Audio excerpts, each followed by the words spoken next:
August 12th, 2005. A plumber by the name of Henry Miller was called upon the Davis residence.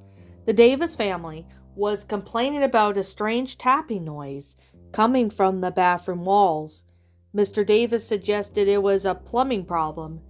Miller was unable to find the source of the tapping.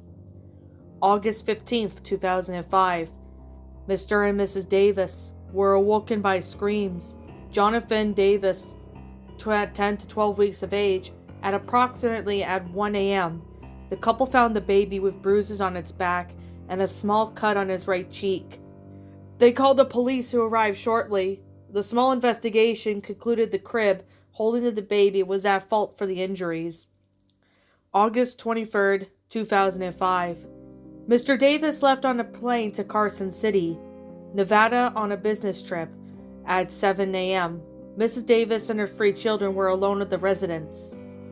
At approximately 9:30 p.m., Charlie Davis, 3 years of age, complained of a strange sound coming from Jonathan's room. Miss Davis runs into the room, only to find that Jonathan was not in the room. The police arrived at 9:47. The only evidence of the disturbance was an open window with scratch marks on the crib. The scratch marks appeared to be of a human, but contained DNA of no evidence. August 24th, 2005. Mr. Davis arrived home to his distraught family. September 3rd, 2005. The police had been receiving multiple reports of a woman screaming and crying at the Davis residence. Police arrived quickly, only to find that nobody was at the house. The Davis family had decided to fly to Sacramento to be with the comfort of Mrs. Davis's grandmother. The officers on duty on the scene reported that they had heard no screaming or crying. However, they did report of hearing a soft tapping on the walls. October 6, 2005. The Davis family decided they wanted to sell their house. We decided that the house was brought back too many bad memories. After the disappearance of Johnny, we could not even bring ourselves to look at the house, stated Mr. and Mrs. Davis refused to comment. March 15th, 2006. The Hanson family moved into the house. They were reported to have heard the same soft tapping that they had been plaguing the Davis family. March 18th, 2006. Colby Henson, age 7, woke his parents up at 11:31 p.m. He told his parents that he saw a thin man in the hallway.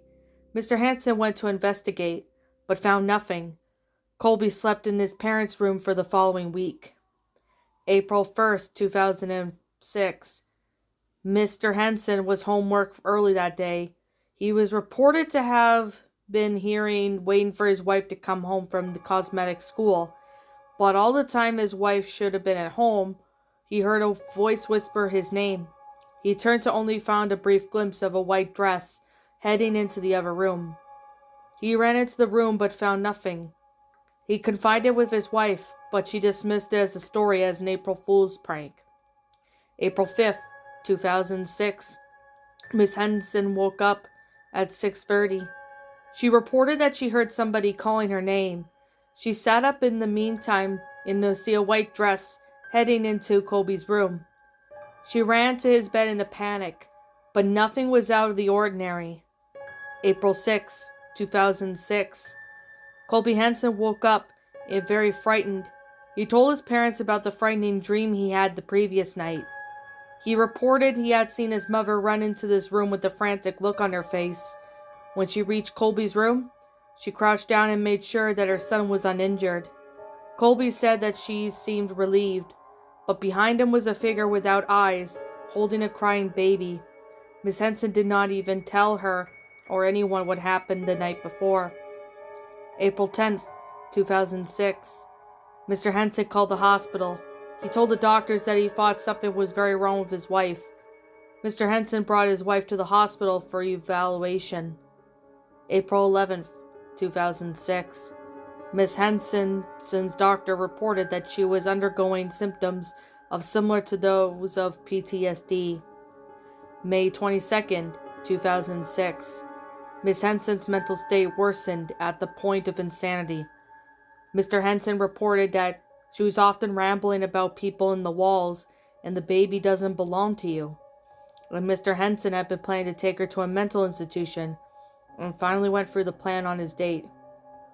May 31st, 2006. Miss Henson was found dead in the bathroom floor of their institution. Nurses reported that she locked herself inside the bathroom and would not come out. Police found that she had bitten through her radial artery. The words, "check the walls," were written in her blood on the wall. June 1st, 2006. Mr. Henson learned about his wife the following day. He was hesitant to tell his son, because Colby had believed that there was still hope for his mother. Mr. Henson was surprised to find that his son did not react with the emotion of the incident. Colby simply stated, "Mother was right." June 5th, 2006. Approximately 4:30 p.m. Mr. Henson returned home from work. He saw his son's backpack and books, but Colby was nowhere to be seen. Mr. Henson soon found his son hanging from a hook on the ceiling. The room was completely bare except for Colby's bed. The bed was covered in scratches. A few of the scratches were near the bottom of the bed, spelled, "He did it for the baby." June 5th, 2006, 4:37 p.m. Mr. Henson ran outside with his cell phone and he called the police. They reported that they could hardly hear what he was saying. All they were able to hear from Mr. Henson was his address. The only other thing they could hear was a woman repeating the voice, "Check the walls, check the walls, check the walls." June 5th, 2006, 4:49 p.m. The police went to the house to find the body. Mr. Henson was reported to be outside sobbing. When the police went into the house, it was completely empty. There was no furniture or other belongings in the house. Arrows later found to be drawn in blood led them to the room Colby had supposedly hanged himself in. A red X was printed on the wall with blood. June 6, 2006. The police had come to the decision to break through the wall. They hit the wall with an axe and immediately formed a dark hole in the wall. The room was reported to have a very strong odor as soon as the axe broke through the wall. The police have found 14 bodies hidden in the walls. The aftermath. The police had found 15 bodies in total. 11 of them were related to the woman named Elizabeth Natalie Brooks. The walls contained her husband, both of her parents, her 5 children, her brother, and her 2 sisters. The 12th body could not be identified. The 13th body was that of Colby Henson, and the 14th one was Jonathan Davis. The Davis family had died in a plane crash on June 5th. The Davis family suffered only the casualties on the plane. Charlie Davis was found to have a journal on his person, and he had written the short story about the woman in the walls. Mr. Henson. Carl Henson was sent to a coma on March 15, 2007. He died on June 6.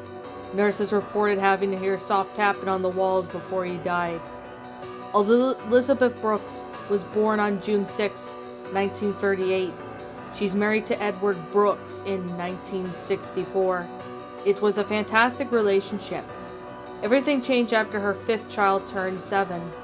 Elizabeth wanted another child, but Edward refused. Elizabeth kept pestering until he, like Elizabeth's family, decided to be her. She remained quiet for years until she had decided to call for help in 1987. Edward caught her with her on the phone, so she grabbed Elizabeth and he beat her to death. He hid her in the crawl space between the walls. He also killed all of Elizabeth's family, including his own children, just in case they started to become suspicious. Edward later confessed his entire crime to the police, except for where he hid the bodies. He sent the letter directly to the police and then shot himself. Elizabeth's body was not found until June 6, 2006. Police found her in the crawl space clutching the 6th child she so badly desired.